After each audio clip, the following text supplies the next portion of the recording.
Inaakala nitong si Rod Navarro Jr. ay tuloy-tuloy na ang masarap na putahe sa kanyang pagkainan. Pero agad iyong naputol, bigla iyong nawala. Ano ang nangyari sa pamilya? Hindi ko rin ma-explain, Tamorly. Sa totoo lang, yung depression na sinasabi ko sa iyo, akala ko na-overcome ko na. Pero mas mahirap pala pag bumalik yan. Mas matindi. Talagang kanino ko nag-reach out. Nakakaiya, nakakaawa tignan yung sarili mo na halos naglulumod ka, mabigyan ka ng trabaho, ng tulong. Bilang isang ama, pinakamasakit sa'yo yung makita mo magmukhang tanga yung mga anak. Nagkakaroon na ako ng takot sa tao. Takot na ako umarap sa tao, sa mundo, dahil sa nangyayari sa akin. Naghihirap ka ba? Sa nakikita mo dito sa bahay ko, Tamorly, nakita mo sa itsura ko, sa palagay mo, parang masamang palaginip, Tamorly. Makawala pala sa akin ng lahat. Dati kang pinapalakpakan, dati kang maraming kaibigan. Ngayon, parang kang tae sa lansangan. Alam mo bang ilang beses na ako tapusin yung sarili ko? Itong interview mo sa akin, Tamorly, hindi ito pagpapaawa. Pero ito yung pagpapakita lamang siguro ng realidad ng buhay. I lost everything I had. Siguro, ito na yung pinakamahirap na bangungot ng buhay ko, Tamorly. Kung kaya mong mabuhay sa tundo, kaya mo ring mabuhay saan man sa mundo. Morley Alinio. Ito ang Tundo. Yes! Magandang tanghali. Umaga, hapon, madaling araw, kung anumang oras dumarating sa inyo ang vlog kong ito. Muli, ito ay kwentuhan ng realidad, katotohanan. Ano nga ba ang kwento sa likod ng kwento? At this time, muli natin binalikan ang ating kaibigan, si Rod Navarro Jr. Salamat po, Tamorly. Kumusta ka na, Rod? Okay lang po. Saya akong makita ka ulit. May gusto ka bang sabihin sa ating mga kaibigan, sa ating mga Maraming viewers? salamat po dun sa nag-support sa ating first na interview. Naku, nakaka-overwhelm at nakaka-touch yung mga comments nila. Tsaka 1 million views na, tita. Mahigit. Grabe, diba? Kaya hindi ko inakala. Bigla akong napasagsag dito sa bahay ni Rod Navarro Jr. dito sa Santa Ana. After naming mag-usap, ang pinag-usapan namin ay tagos sa puso na nais kong i-share sa inyo. Rod, ano na pinagkakaabalahan mo? Sa ngayon, tita, wala pa po eh. Talagang after ng Batang Quiapo, December, wala pa akong project until now. Nag-reach out din ako sa mga productions, directors, para at least po eh, matuloy ko. Gaya nga lang sabi ko sa'yo is, gusto ko kasi i-continue talaga yung legacy ng father ko. Tsaka gusto ko rin makilala ako. Kasi syempre, as a single father, gusto kong maitaguyod yung mga anak ko. Isang pangarap na muling nabuo nang siya ay humarap sa kamera para sa programang Batang Quiapo. Pero napakaikli ng pagkakataong ibinigay sa kanya. Ano ang nangyari? Mabilis kasi talaga yung palit ng karakter doon, Tamorly, di ba? Alam naman natin lahat. Tsaka unexpected, wala agad si Madam Olga. So, ang karakter ko istikit sa kanya bilang kanang kamay niya. Unfortunately, napasama na rin tayo sa nawala doon. Inaakala nitong si Rod Navarro Jr. ay tuloy-tuloy na ang masarap na putahe sa kanyang pagkainan. Pero agad iyong naputol, bigla iyong nawala. Ano ang nangyari sa pamilya? Hindi ko rin ma-explain, Tamorly. Sa totoo lang, yung depression na sinasabi ko sa iyo, akala ko na-overcome ko na.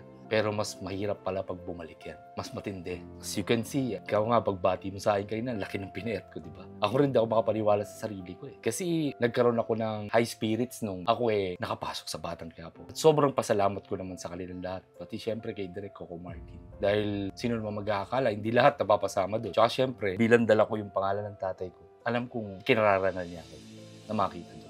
Inakala niya na magtatagal ang kanyang role sa Batang Quiapo. Pero saglit lang iyon. Pagkatapos ng mga ngiti, ay eto si Rod Navarro Jr. sa harap at sa loob ng bahay nila. Isang simpleng bahay, pero dama mo ang kalungkutan. Ano nangyari? Well, Tita Morley, nung ako eh madisgrasya, after ng interview natin, mga several months, nakagat ako ng aso, American Bulldog. Gusto niyang atakihin kasi yung anak ko. So ako umarang. Dito sa bahay na ito yung nangyari. After that, medyo critical yung kagat sa akin. Talagang malala. And then nagsara yung kainan ko. Kaya talagang bumagsak yung buhay ko. I lost everything I had. Tapos, nag-reach out ako kay Direk Coco. Lumapit ako sa kanya na sinabi ko kung ano yung sitwasyon ng buhay namin. Sitwasyon ng mga anak ko. Kasi bilang isang ama, Tamorly, pinakamasakit sa'yo yung makita mo magmukhang tanga yung mga anak.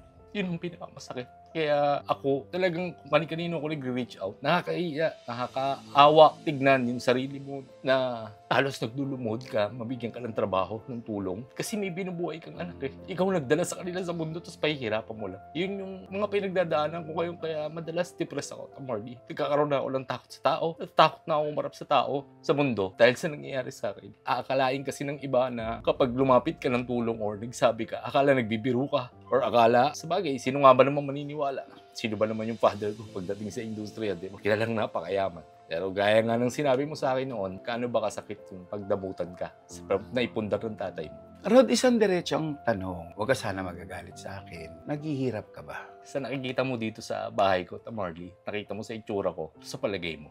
Hindi ko sasagutin yan dahil ayokong masaktan ako mismo. Ang tanong ko ay ito. Sa pagkakaroon mo ng ganitong sitwasyon ng buhay, kinukulang ka, kinakapos ka, ano ang ginagawa mo bukod sa pag-reach out sa mga kaibigan? Madalas ako nagdadasal, Marley. Minsan, kinakausap ko yung Diyos. Tinatanong ko kung nakalimutan niya na ba ako. Kasi baka mamaya, nabibigin na siya sa mga dasal ko. O baka mamaya, naririndi na siya sa mga pag-iyak ko. Kasi yun na lang yung magagawa ko eh. Sa isang tao kasing iniwan ng lahat, mga anak ko lang karamay ko. Hindi ko naman pwedeng sabihin sa kanila lahat yan. Kaya nga sobrang tuwa ko nung birthday ko. Tinawagan mo ako, di ba? Kinamusta mo pa ako. Wala akong kalam-alam. Kasi yung depression na yan, Tita Morley, kakainin ka niyan eh. Babalutin ka niya ng lungkot, lahat-lahat. Kaya hindi ko na rin alam talaga kung ano pang magagawa ko. Ipagpaumanhin mo, Rod, may tatanong lang ako sa'yo. Dumating ba sa punto ng buhay mo ngayon na sinasabi mong bagsak na bagsak ka na ang pamilya mo ay nagugutom? Madalas, Marley. Lalo na yung pag nagsabi ka sa tao na baka pwede kang tulungan. Kasi ako bilang isang ama, titiisin ko kahit linggo pa ako hindi kumain. Makita ko lang kumakain yung mga anak. Kasi lahat titiisin ko para sa mga anak.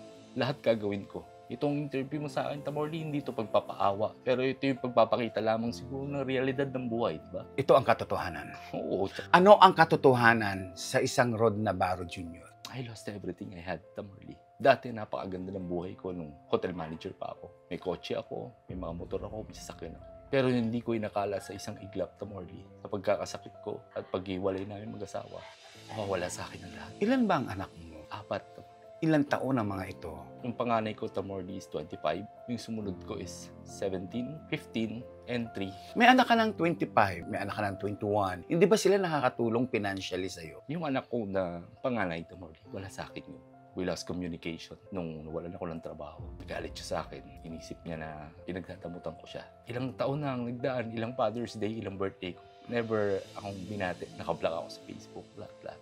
Pero nung maganda ang trabaho ko at buhay, sobrang responsable ko sa kanya. Sa lahat, titiisin ko lahat, Marley, para lang sa kanila. Ipagpaumanhin po ninyo mga minamahal ko po mga viewers, minamahal kong kaibigan. Kung kayo po ay nandito sa aking kinauupuan at makikita mo ang kabuuan ng bahay ni Rod Navarro Jr., ay isipin nating unfair para sa kanyang kalagayan. Anak ng isang mayaman, kilalang Rod Navarro Jr., pero nandito sa isang simpleng pamamahay na kung minsan ay tumutulo pa kapag dumarating ang tag-ulan. Gaano kahirap? Siguro, ito na yung pinakamahirap na bangungot ng buhay ko, Marley. Gaya nga ng sinabi ko sa'yo, wala akong nakuha sa father ko. Nagsikap ako. Nagpundar ako. Pero hindi ko inakalang sa isang iglap. Parang masamang palaginip, Marley. Makawala pala sa akin at lahat. Dati kang pinapalakpakan, dati kang maraming kaibigan. Ngayon, parang kang tae sa lansangan. Yun ang Masakit. nararamdaman ko. Sobrang sakit. Alam mo bang ilang beses na ako tapusin yung sarili ko? Totoo yan. Sana wag naman. Sa paanong paraan?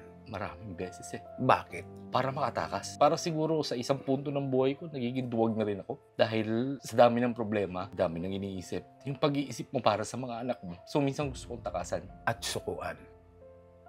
Buti, mahal tayo ng Diyos. Hindi niya hinahayaan na mangyari yung mga negatibong nasa isipan mo. At this time, nasa harap mo ako at nagkukwentuhan tayo. Mabait ang Panginoon Diyos, Marley. Ilang beses ako nag-attempt. Pero parang may laging pumipigil sa akin.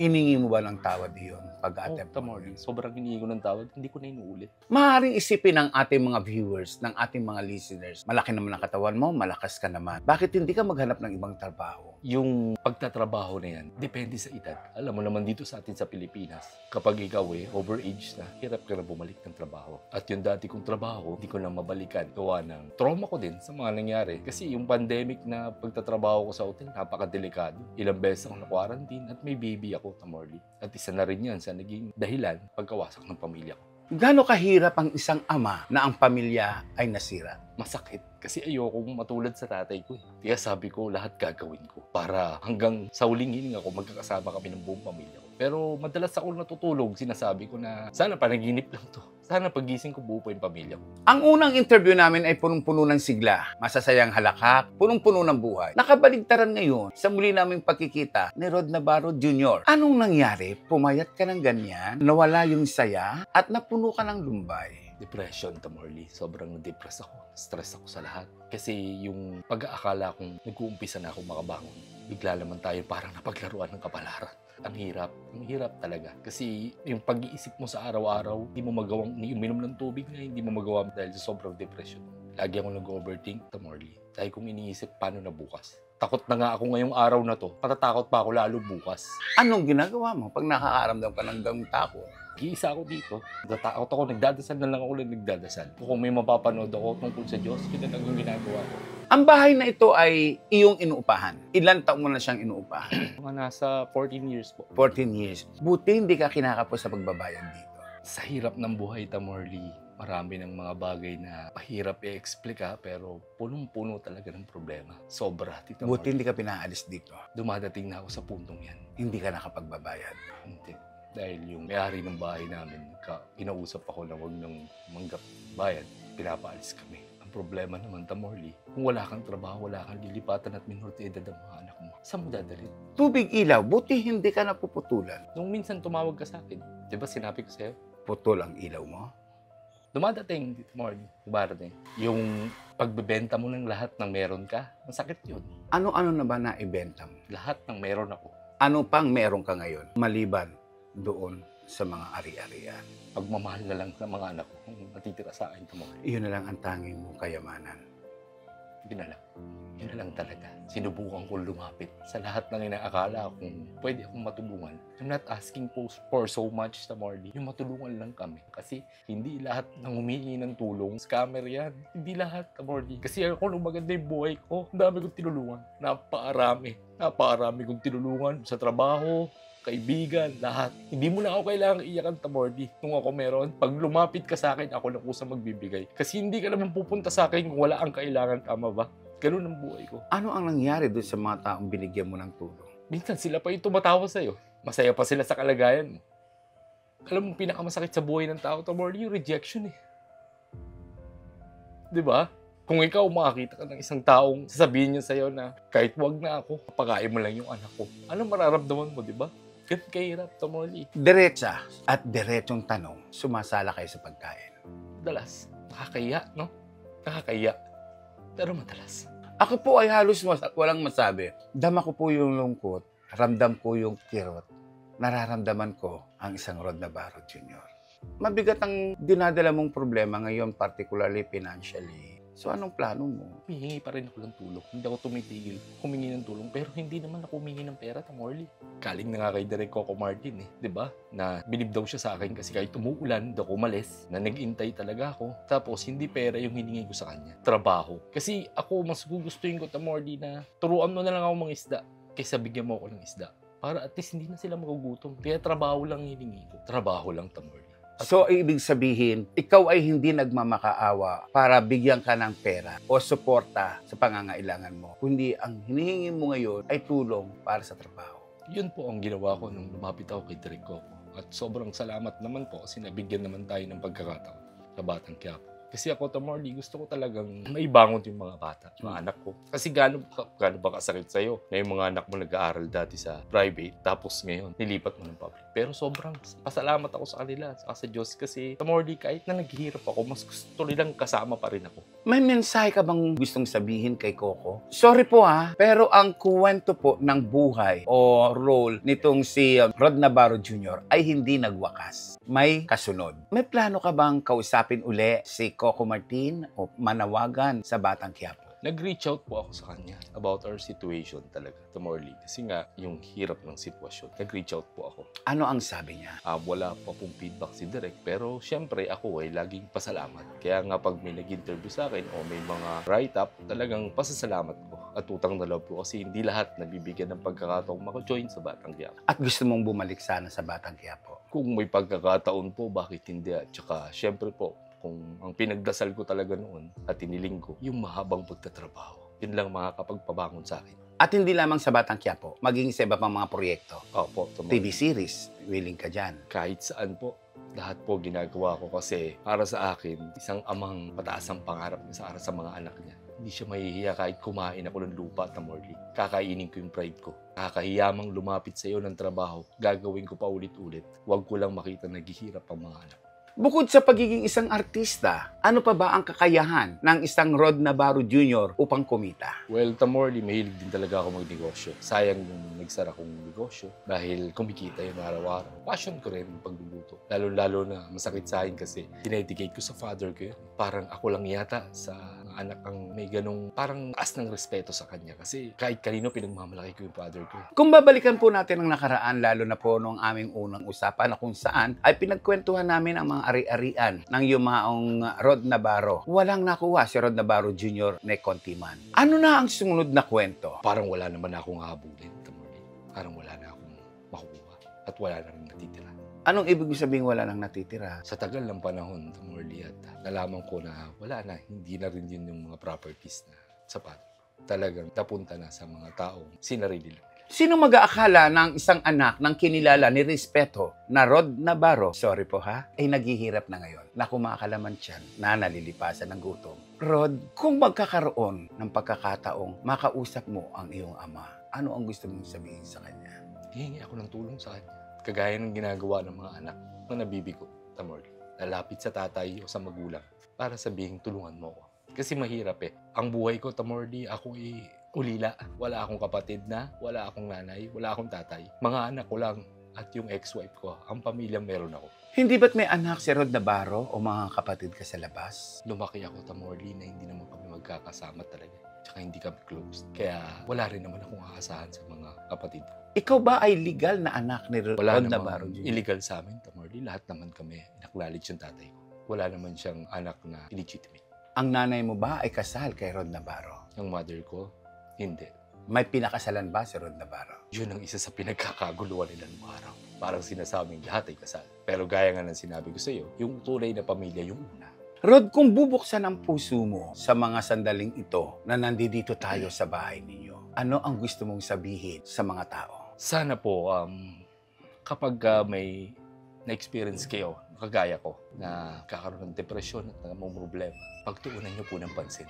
Kasi minsan yung oras, Tamorly, na ibibigay mo sa kapwa mo, napakalaking bagay sa taong may pinagdadaanan. Anxiety, depression, yun ba ang nararamdaman mo ngayon? Sobra, Tamorly. Kasi hindi ka naman magkakaroon yan. Kumarangya ang buhay mo. Pero pag naranasan mo yung paghihirap, doon papasok lahat yan. Doon mo mararamdaman lahat yan. At doon ka makakaisip ng hindi magagandang bagay, Tamorly. Pero pinipilit kong lumaban ng patas. At ayaw na ayaw kung may maargabyado akong kapwa. Paano ka ba lumaban? Kung sa away, Tamorly, talagang lukuluko ako nung araw pa. Pero kung paglaban sa buhay, Tamorly, pinagdarasal ko na lang. Kahit minsan, hindi ko na nakakayanan yung nangyayari, ipinagdarasal ko na lang. Gusto kong mapakinggan ang isang dasal na gabi-gabi ay ipinagdarasal ni Rod Navarro Jr. Sa mga sandaling ito ay hindi tayo iniiwan ng Diyos. Hindi tayo binibitiwan. Ano ang gusto mong idasal sa Kanya? Panginoon, sana po, gabayan niyo ako, maitaguyod ko yung mga anak ko, magkaroon ako ng maraming trabaho para sa kanila. Ayoko nang mangarap para sa sarili ko, Tamorly, para sa mga anak ko na lang. Yun lang po ang lagi kong dinadasal sa Diyos. Nagpapasalamat ako, buhay pa ako, at kahit paano hindi nagkakasakit ang mga anak ko. Kaya yun po, lagi akong nagpapasalamat at humihingi ng maraming trabaho sa Kanya para sa mga anak ko. Isang kwento ang nais kong buksan. Ito ay noong malakas ang ulan. Baha rito sa Santa Ana. Anong nangyari? Binaha kami. Pinasok kami lahat. Kami dito, pinasok ng tubig. Sa mga kagamitan mo, ano nangyari dito? Nasira? Sira. Wala ako halos na salba. At wala naman ako ibang katulong kasi mga anak ko lang na babae at mga bata pa sila. Hindi rin ako makahingi ng tulong sa kapitbahay ko dahil pati sila binabaha rin. Ano ba ang buhay o ano ba ang isang kalagayan ng mahirap? Sorry po ha, ako po ay isang mahirap din. Aalamin ko lang po ang kalagayan at pakiramdam ng isang taong naghihirap at mahirap. Nakawalan ka na ng pag-asa kasi parang tinalikuran ka na, pinagtutulak-tulakan ka pa. Ganun ang pakiramdam. Kaya nga ginagawa ko lahat at dinadalangin ko lahat para makabangon ako. Gusto kong bumangon. Minomotivate ko yung sarili ko. Minsan sinasabi ko, babangon ka rin. Makakabangon ka para sa mga anak. Sorry ha, may bubuksan lang akong kwento. Pero iba blind item ko. Isang kwento sa buhay ni Rod Navarro, may kinausap siyang isang sikat na actress. Malapit ito sa kanyang puso. Kinalong siya nito noong mga panahong bata pa siya. Nilapitan niya ito. Ikuwento mo sa akin ano ang sumunod na eksena. Ayun po, na nag-reach out ako. Pinakita ko yung sitwasyon at kalagayan. Ganoon, hindi naman ako nagiging sinungaling. Pinakikita ko kung ano yung sitwasyon. Kasi wala namang masamang ipakita mo kung ano yung katotohanan. Kasi ang tao ay nakakala sa akin, mayaman ako. Kasi syempre, makikita ka sa Batang Quiapo, nakaalahas ka. Hindi, alam naman natin lahat na sa production, hindi kailangan yon sa wardrobe. At pekinis yun. Sa mga wardrobe. Sa wardrobe yun. Inaakala lang tao na mayaman ka. Ayun, lumapit ako. Lumapit ka sa kanya. Sinabi ko po talaga yun. Makinig po kayo sa kwentong to. Tapos nang lumapit ka dito sa kilala at bitiranang actress na ito. Sabi is, wala pa raw siyang trabaho. Wala pang may tutulong. Walang trabaho, walang maitutulong. Biglang tumaas. Sa pinakamataas na antas ng building ang kilay ko. Paano mangyayaring wala siyang trabaho? Masakit. Masakit, pero ginalang ko, Tamordi. Kasi pinakaayaw kong ugali ng tao yung pag humingi ka ng tulong, tapos hindi ka natulungan, galit ka. Pero nagtampo ka? O nag-isip ka lang? Nag-isip ako na nasaktan din. Kasi syempre, para bang nalulunod ka na. Diba? Ang hirap. Tsaka siguro, baka inintindi ko rin na baka naisip niya, baka ni-scam. Baka ini-scam. Kasi gano'n naman ang sitwasyon eh. Baka sabi, ini-scam mo siya. Baka yun ang inisip. Pero magkilala kayong personal, di ba? Opo, kilala. Dahil kinarga ka nga niya noon, di ba? Tsaka marami naman akong nilapitan, Tamordi. Nung bata ka, kinakarga Oo. ka. Tsaka syempre, alam niyo naman ang father ko, Tamordi. Inabot mo rin siya. Marami talaga siyang kaibigan. Nilapitan mo isa-isa yung mga kaibigan ng tatay mo. Not totally lahat, Tamordi. Yung mga iniisip ko lang na maaaring makatulong sa akin on our current situation. Mga ninong mo, mga ninang mo, mga ganun. Mga ganun po. Mga kilala din, mga Kilala. kaibigan ng tatay ko. Kasi marami kang kilalang ninong at ninang sa showbiz, di ba? Hindi ganun kadami, Tamordi. Iba kasi they passed away na. So, ilan na lang yung buhay. Saka hindi naman lahat kasi pwede ka mag-reach out. Kasi katulad niyan, ang father ko is very close sa mga Marcos. Kay Sharon Cuneta, ang father niya kasi, tsaka father ko, magka-alyansa eh. Number 1 supporter ng mga Cuneta yan si Papa eh. Tsaka talagang nandoon lagi si Papa sa kanila, sa Pasay. Kay gulo din ba reto na ikwento mo na ba yan? Lumapit ka rin ba? Hindi. Kasi mabait si Clau at alam kong meron din siyang sariling pinagdaraanan. Minsan kasi yung makakadagdag pa tayo sa problema ng isang tao. Mahirap din. Kasi ako kasi, Tamordi, kahit nung manager pa ako sa hotel, bago ko pagalitan yung empleyado ko, bago ko bigyan ng disciplinary action, tinatanong ko muna kung anong pinagdadaanan niya. Kasi kung tragedy after tragedy ang ibibigay mo sa tao, baka mag-cause pa ako ng depression sa kanya. Ang hiling ko lang sa iyo sana kahit na hindi ka pa masyado nakakabangon, huwag mo na lang ulitin yung pagpapakamatay dahil ito ay isa sa pinakamasamang magagawa ng tao. Pinakabawal. So kaya, hiningi ko ng tawad din sa Diyos. Tsaka inisip ko paano na yung mga anak ko. Kasi ako, kinuha ko lahat ng responsibilidad, Tamordi.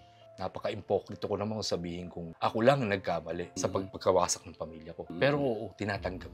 Bilang isang true gentleman, Tamordi, inako ko lahat. Ako lahat ang may kasalanan. Ano yung mga kasalanan mo? Bakit nasira ang pamilya mo? Siguro yung hindi pagkakaunawaan na mas dapat inintindi ko yung mga bagay na ikinagalit ko. Tsaka kinuha ko lahat, Tamordi. Naging mayabang ka ba noon? Natural naman sa amin yun, mag-ama. Akala mo, titignan mo palang mayabang na. Kaya nga masyado kaming mahangin tignan, di ba? Alam mo naman yan. Gaya niyan, pag nakita ka lang sabihin, mayabang kahit hindi ka pa nagsasalita. Disadvantage ba yan sa'yo? Minsan. Bakit? Kasi syempre, sasabihin sa'yo, super hangin ka tulad ng dati mo. Tsaka syempre, hindi ka pa nakakausap, nahusgahan ka na. Ito yung akusasyon na pwedeng ibato sa'yo. Ang yabang-yabang mo noon, pero naghihirap ka ngayon. Ano ang masasabi mo noon? Buhay parang gulong, Tamordi.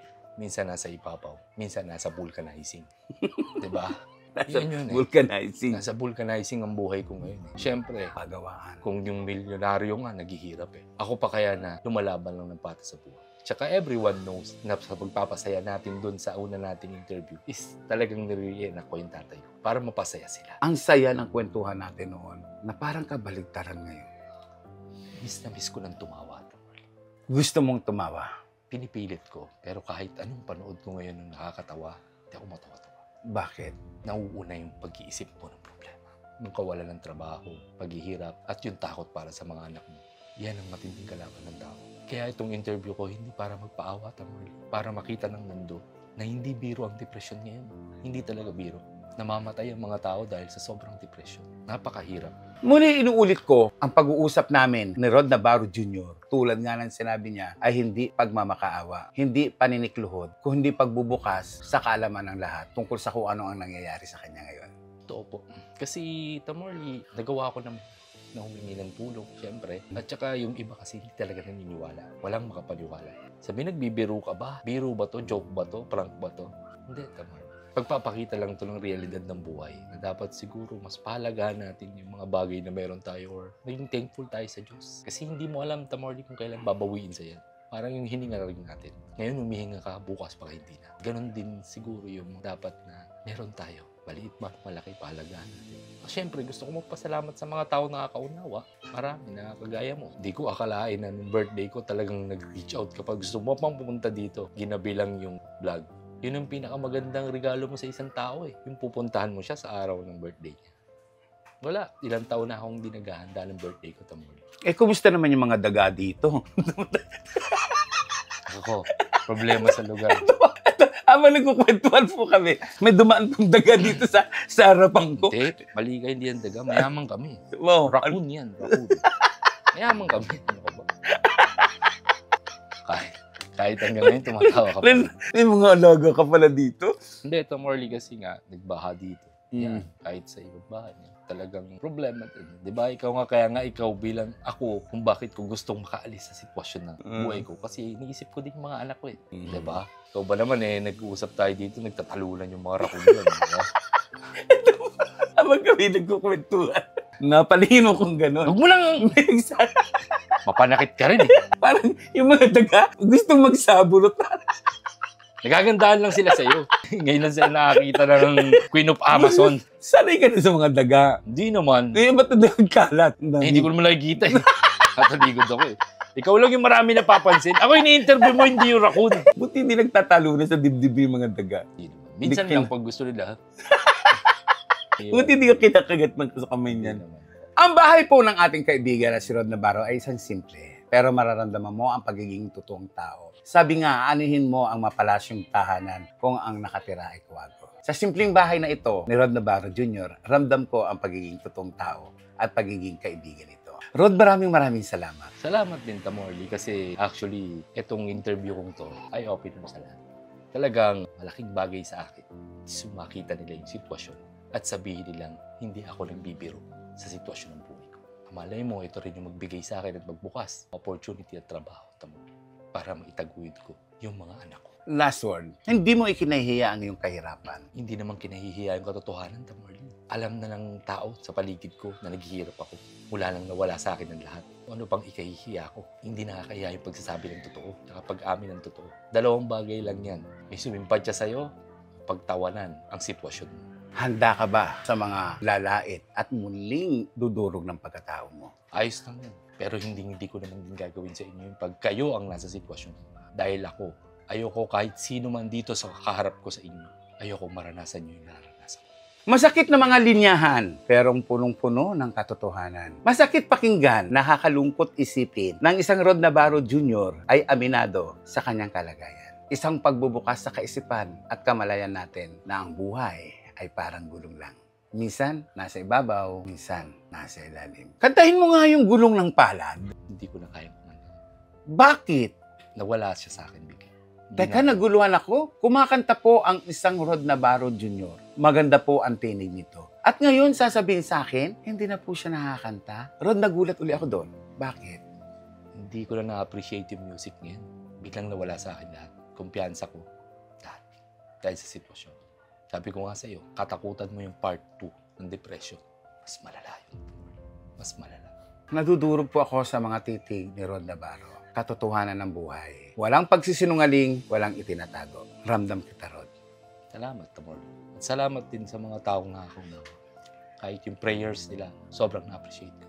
Kasi mas i-bless ka ng Panginoon pag may nagdarasal para sa'yo. May gusto ka bang sabihin sa ating mga viewers, sa ating mga listeners, sa mga kaibigan, sa mga producers, sa mga direktor, at kasamahan na rin sa show? Maraming salamat po at masaya po ako sa mga nakikita kong tagumpay nila lahat. Actually, gusto kong talagang magkaroon ng trabaho, may makapagbigay sa akin ng trabaho, Tamordi. At pinagbubutihan ko dahil gaya nga nang nabanggit ko sa'yo, lahat ginagawa ko para ipakitang professional ako.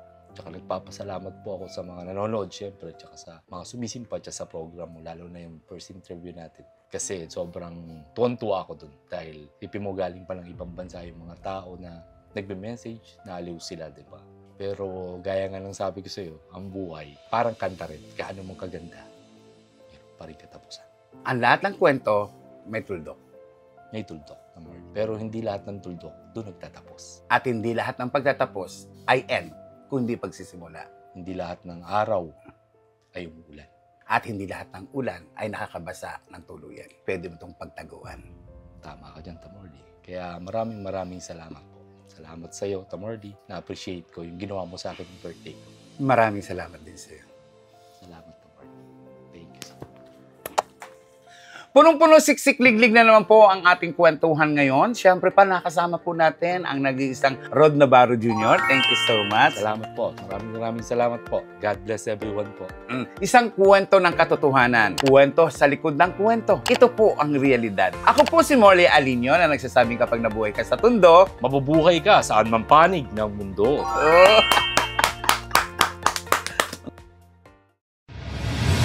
Kung kaya mong mabuhay sa tundo, kaya mo ring mabuhay saan man sa mundo.